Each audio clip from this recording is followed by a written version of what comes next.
আসসালামু আলাইকুম, welcome to আফরোজাস cooking time. আজকে আমি তৈরি করে দেখাবো খুবই মজাদার একটা জিনিস। সেটা একদম দাম কম, অল্প উপকরণ, অল্প মশলা, খুব সহজ এবং কথায় বলে না যে মানে ভালো দামে কম। সস্তায় পাচ্ছেন এবং সহজেও তৈরি করে নিতে পারবেন এই রেসিপিটি, যেটা আপনাদেরকে এখন আমি বলি লাড্ডু। খুব সহজে তৈরি করে নিতে পারবেন, চলুন দেখে নিই। প্রথমে লাড্ডু তৈরি করার জন্য আমাদের লাগবে এখানে ডাল। আমি বুটির যে বাঙ্গা ডালটা আছে সেটা আমি ব্যবহার করেছি। চাইলে এখানে আপনারা আস্তা ডালটাও ব্যবহার করতে পারবেন। প্রথমে আমি এখানে ডালটাকে পানি দিয়ে ভালোভাবে ধুই, এরপরে 5 থেকে 6 ঘন্টার জন্য ভিজিয়ে রাখবো।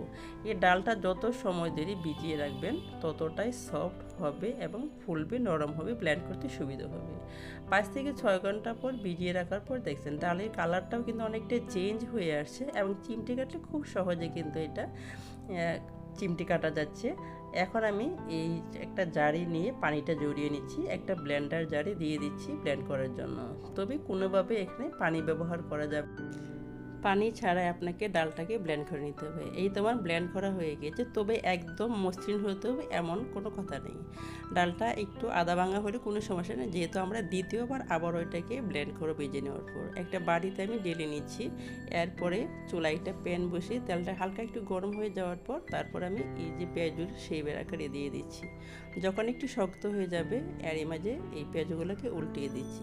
তবে আমি এখানে কোনো মশলা ব্যবহার করিনি এবং লবণও ব্যবহার করি। চাইলে আপনারা সামান্য একটু লবণ ব্যবহার করতে পারবেন, তবে আমি লবণটা পরে ব্যবহার করব, তার জন্য এখানে আমি ব্যবহার করিনি। উল্টে পাল্টে এটাকে একটু সোনালি কালার করে ভেজে নেব। চাইলে আপনারা একটু শক্ত হলেই হবে, একদম যে সোনালি কালার মুচমুচে করতে হবে এমন কোনো কথা নেই। যখন এরকম কালার চলে যাবে তখন আমি চুলা থেকে নামিয়ে নিচ্ছি। একটু কালার চলে আসলে কি এটা কালারটা সুন্দর আসবে ব্লেন্ড করার সময়। চুলা থেকে নামিয়ে নিচ্ছি, সবগুলো আমার ভাজা হয়ে গিয়েছে। এরপর এটাকে হাত দিয়ে ভেঙে নেব ঠান্ডা হওয়ার পর।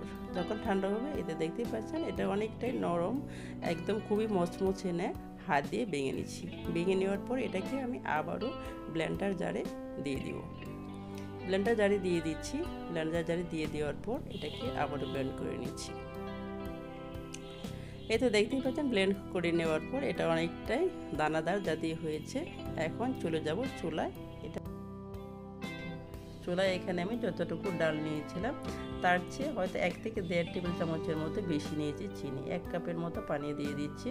যখন এটা ফুটে উঠবে আমি ভিতরে জাফরান, 3টা এলাচ এবং সামান্য একটু জর্দা রং দিয়েছি, এতে করে কালারটা খুব সুন্দর আসবে। সামান্য একটু লবণ। এরপর আমি এই যে ব্লেন্ড করে রাখা ডালের মিশ্রণটা দিয়ে দিচ্ছি।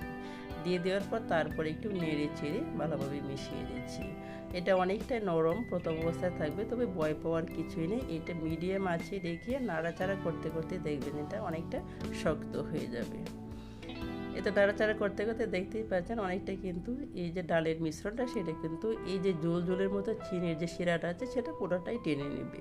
একটু নাড়াচাড়া করতে থাকবেন এবং কিছুক্ষণ পর একটু ঢাকনা দিয়ে ডেকে রাখবেন কয়েক মিনিটের মতো, দেখবেন যে একদম শুকনো হয়ে গিয়েছে এবং সফট থাকবে।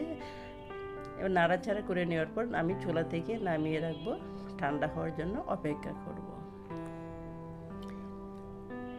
ঢাকনা দিয়ে দেখে দিচ্ছি এবং যখন পুরোপুরি ঠান্ডা হয়ে যাবে এরই মাঝে আমি কিছুটা বাদাম কুচি দিয়ে দিচ্ছি। এতে করে এই লাড্ডুর টেস্টটা অনেকটাই বেড়ে যাবে। এটা সম্পূর্ণ অপশনাল, চাইলে আপনারা, আমার হাতের কাছে ঘি ছিল না, চাইলে ঘিও ব্যবহার করতে পারেন। এতে করে খুব সুন্দর একটা ফ্লেভার আসে এবং টেক্সচারটাও ভালো আসে।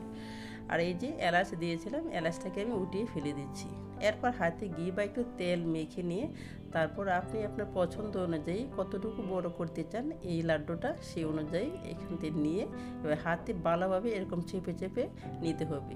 এরপর 2 হাতে তালুতে নিয়ে এরকম ঘুরিয়ে ঘুরিয়ে একটা সুন্দর একটা বলের মতো একটা শেপ নিয়ে নিলেই এই তো রেডি হয়ে যাচ্ছে আমাদের লাড্ডু। এই তো দেখতেই পাচ্ছেন সবগুলো লাড্ডু বানিয়ে নিলাম। আবারও আমি আপনাদেরকে দেখিয়ে দিই যে দেখেন হাত দিয়ে প্রথমে এরকম চেপে নিতে হবে, এরপর 2 হাতে তালুতে এরকম ঘুরিয়ে ঘুরে নিলেই লাড্ডুটা একদম রেডি।